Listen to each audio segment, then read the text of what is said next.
Now, when you have a collection of old motorcycles, this one in particular being 37 years old, of course, things wear out. And on the ongoing maintenance on these motorcycles, one of the things that was really a pain in the neck after 37 years, the speedometer stopped working. And what I did, I changed out the speedometer because I had a 140 mile an hour speedometer on the other motorcycle, the spare parts bike. But as it turned out, that was not the case, so we need to do some diagnosis today, and I thought I'd share how I do the diagnosis on a thing like this. Now, all of these really old motorcycles, 30 and 40-year-old motorcycles, they have a common type of speedometer. It runs off a little gear on the front wheel. It goes up through a cable that goes to the speedometer, and the speedometer, of course, has a little gear inside that record. So there could be three things. First thing is the gear has to pick up the speed of the front wheel. It has to turn that little cable, and then this has to read and interpret it and move the dial. So there's three parts of this. Now, I screwed up when I did the original diagnosis on the GS. Now, the original thing on the GS is I really just wanted to change that speedometer out too. That was part of it. So I said, why go through all the rigmarole of checking everything else? I checked the cable. The cable was tight. Both ends were on it. And so I thought, well, it can't be the cable. It must be the speedometer. But in this case, I never checked the little gear. And it may be that I've got two bad speedometers. But at the end of this day, I'll know exactly what I do have. So I can diagnose the three parts. I'm going to jack the front of the bike up, hook up the cable. The cable is off the bike right now. From the gear, well, I'm going to spin the front wheel and see if the cable turns. That means that should be good. And then I have the turning action of the cable. If it runs up to the speedometer, well, I can spin the wheel and go look at the speedometer. Well, if that doesn't work, I can take the speedometer off the other bike and see if that, and you see how this gets to be a pain in the neck after a while. But I'm hoping that it's going to be the little gear in there that's stripped or broken or whatever. And I do have it, obviously I have a spare parts bike, I have that part, but even so I could get that part. So, but almost always that I've diagnosed these things, it's always the cable. The speedometer goes bad from time to time. And again, when you have old bikes, the maintenance is ongoing. That's when you know you're a real dyed-in-the-wool lover of old motorcycles. So the first thing is using our electric winch to get the front of the bike off the ground so we can spin that front wheel. I've already taken the cable off the motorcycle. This end, of course, plugs into that little gear. And if I turn one end, I can see I'm turning this end with my hand. And I see this end turning. So it tells me a good chance this cable is okay. A real good chance, in fact. Now the electric lift, this has got to be the best $75 investment I ever made. For doing this, just for cleaning the front wheel, and just for doing this kind of maintenance, and all of a sudden, the bike is off the ground, and there's no effort. And I do have a come-along on the other side, a manual come-along, but boy, since I bought this one, it's made my life a lot easier. Now, what it's going to allow me to do is turn the front wheel, and I want to hook up the speedometer cable and see that cable turning. Then I'll know I have everything working except the speedometer itself. Now, as I look down right in here, and I'm not sure you can see how this works, similar to an RD anyway. As this wheel is turning, there's a little gear in there, and that should be moving around. And in this case, it doesn't look like that's happening. So it would probably indicate to me that that gear it's a little nylon gear or whatever, and it's stripped or it's broken, because that is, at least as many times as I've been turning this, I haven't seen it move at all. So now we do have a part. I checked the part is on the other motorcycle, but here's what's going to happen.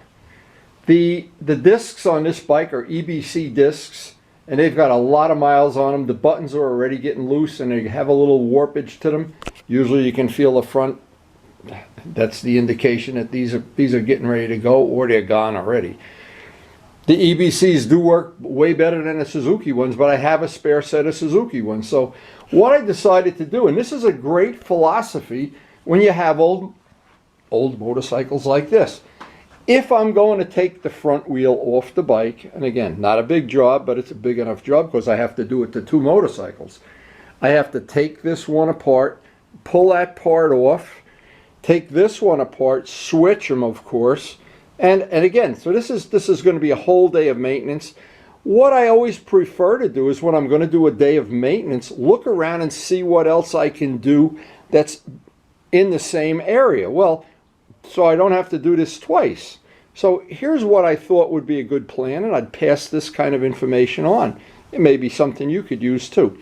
Now that I know for sure it's that little what would we call it, the screw that goes onto the axle, knowing that that's the defective part, what it's going to allow me to do, I'll swap the discs out and that all in one time. Now, if I had to change tires, I don't. This one's got plenty of meat on it. What I would always try to do is do a tire change, the disc change, do all of the maintenance on one part all at once. Not take it apart, go for a ride. Take it apart, go for a ride. Now, here's what I like about doing this. I always try to decide when I'm going to do maintenance on a motorcycle, if this is something that's going to keep me from riding a bike, and it's not. I don't need the speedometer to ride the bike. I can enjoy a ride. I'll just make sure the tank is filled at the beginning of the day. And you can't outride a tank of gas, realistically. So that was the only reason that I would really need the speedometer. But I'll schedule a day of maintenance, do the discs, do that little part, take the other bike apart, because then, of course, I got to move bikes around, jack that one up with the come along. It gets involved. It starts out being a small thing, but once it's diagnosed, we know the cable is okay. We know we have 2 speedometers, and probably the other speedometer works, and it was that all along.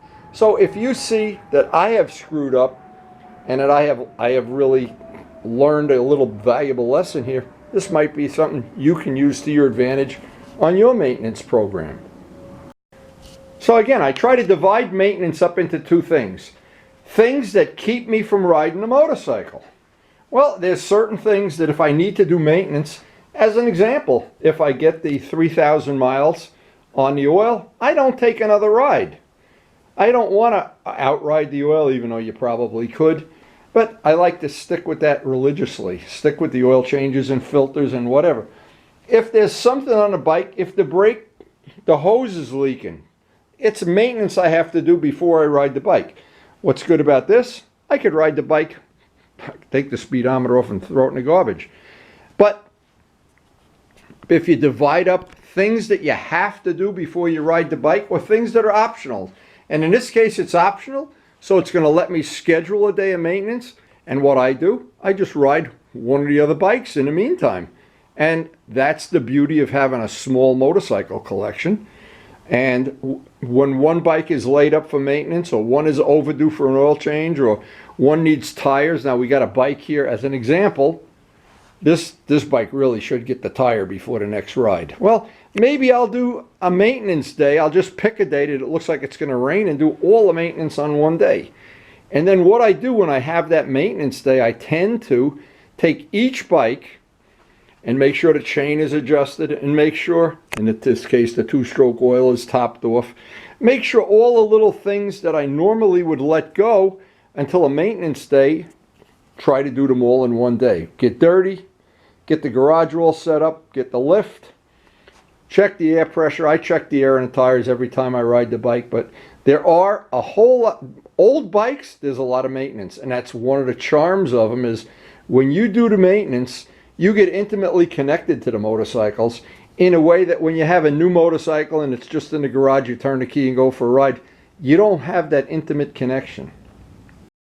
So the plan is the final plan, and I checked with Karen a couple of days from now. I'm going to have a day that I can spend the whole day in the garage, and I will schedule up what I call a maintenance day. In the meantime, I'll just put this bike back in the pitching rotation and take the next bike in its in the pitching rotation.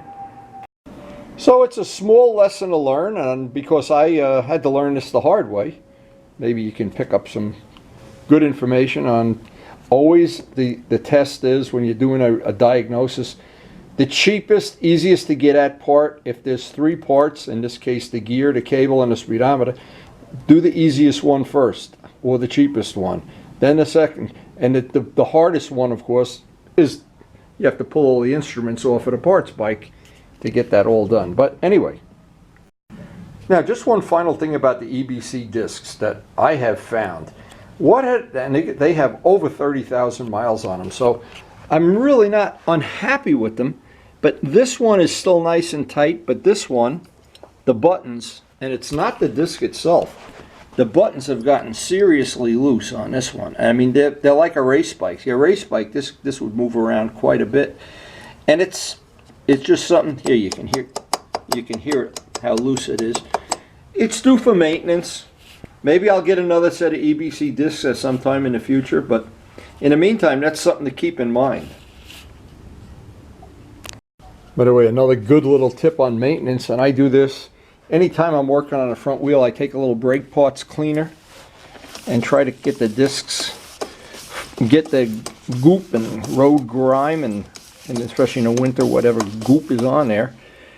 And I'll definitely improve the braking just a little bit. And I'm sure it's just good maintenance. So once I see what the final schedule is here, we'll be doing a lot of maintenance on that front wheel. Replace the disc all in one shot, hopefully all in one rainy day. So I hope you got some good information out of this video and something you can use. Some little tip anyway. And of course, thanks for watching, and ride safe.